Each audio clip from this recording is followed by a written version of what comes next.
Assalamualaikum warahmatullahi wabarakatuh. Selamat datang di channel Nurika Oktaviani. Pada video kali ini kita akan belajar kembali latihan soal untuk Olimpiade mata pelajaran pendidikan agama Islam untuk tingkat SMA atau SMK tahun 2025. Sebelum belajar, marilah kita membaca basmalah bersama terlebih dahulu. Bismillahirrahmanirrahim. Yuk, siapkan buku catatan kalian dan jangan lupa kalian tulis kalian betul berapa dan salah berapa, tulis kolom komentar ya. Yuk kita mulai dari soal yang pertama. Soal nomor 1. Ulama yang dikenal sebagai tokoh sufi pertama dari Nusantara yang memperkenalkan paham wahdatul wujud melalui karya sastranya adalah A. Nuruddin Ar-Roniri, B.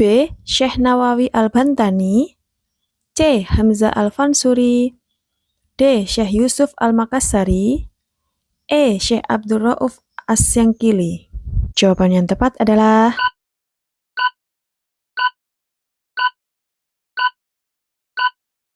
C. Hamzah Al-Fansuri. Jadi Hamzah Al-Fansuri ini adalah penyair sufi asal Aceh yang memperkenalkan konsep wahdatul wujud atau kesatuan wujud dan menulis karya berbahasa Melayu yang sangat filosofis. Jadi diingat ya, kalau misalkan yang dimaksud pertanyaan adalah ulama yang menyebarkan ajaran tasawuf wahdatul wujud secara sistematis ya, dan memperdalamnya di Aceh, maka jawabannya adalah Abdul Rauf As-Singkili.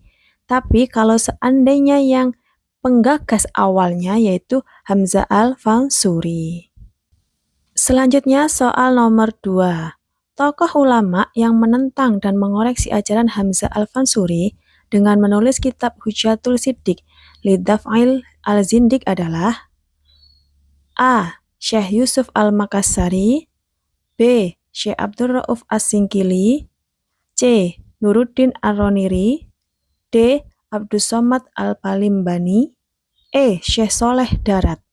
Jawaban yang tepat adalah C. Nuruddin Ar-Roniri. Jadi Nuruddin Ar-Roniri ini menolak ajaran wahdatul wujud karena dianggap menyimpang dari tauhid murni.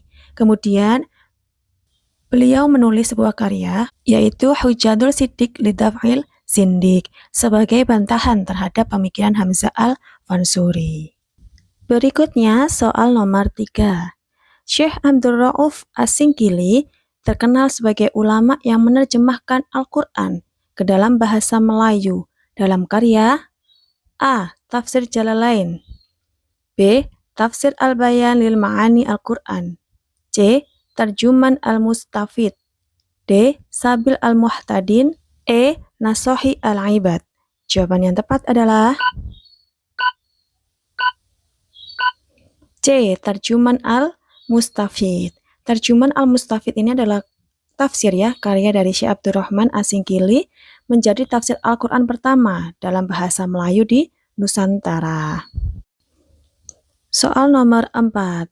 Syekh Yusuf Al-Makassari dikenal luas karena perannya sebagai A. Penyair sufistik Melayu, B. Pejuang anti penjajah dan penyebar tarekat Kholwatiyah, C. Penulis tafsir Melayu pertama, D. Pengajar ulama di Tanah Hijaz, E. Penulis kitab fikih Sabil Al-Muhtadin. Jawaban yang tepat adalah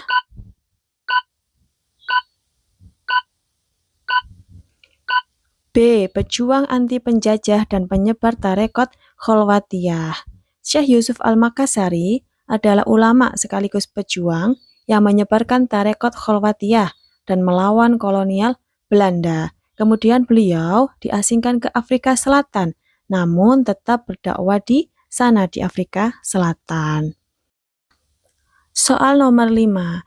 Kitab Hidayatus Sholihin dan Siyarus Sholihin yang berisi ajaran tasawuf merupakan karya dari ulama asal Palembang, yaitu A. Syekh Nawawi Al-Bantani, B. Syekh Soleh Darat, C. Abdus Somad Al-Palimbani, D. Syekh Abdul Rauf As-Singkili, E. Syekh Yusuf Al-Makassari.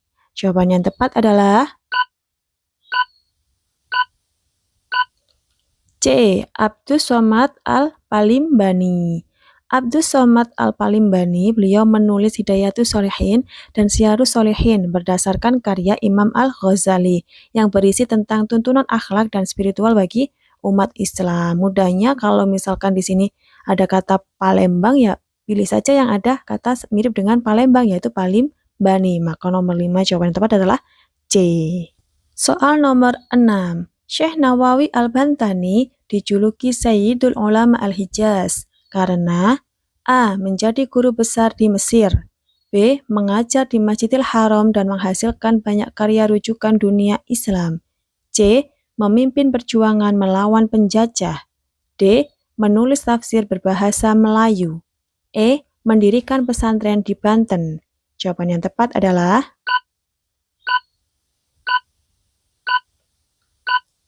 B. Mengajar di Masjidil Haram dan menghasilkan banyak karya rujukan dunia Islam. Syekh Nawawi Al-Bantani adalah ulama asal Banten yang menjadi guru besar di Mekah dan beliau menulis lebih dari 100 kitab dalam berbagai bidang keilmuan Islam.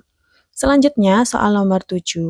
Syekh Nawawi Al-Bantani memiliki karya yang sangat populer di dunia pesantren Indonesia yang berjudul A. Sabil Al-Muhtadin, B. Kasyifatus Saja, C. Huzatul Siddiq, E. Syiarus Sholihin, E. Terjuman Al-Mustafid. Jawaban yang tepat adalah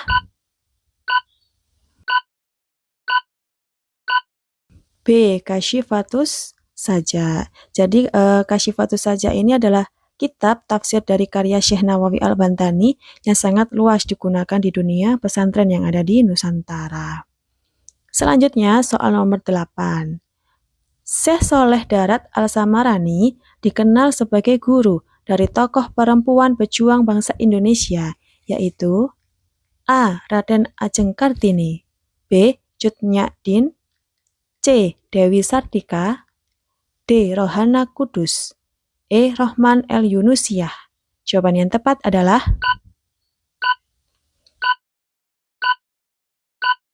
A. Raden Ajeng Kartini.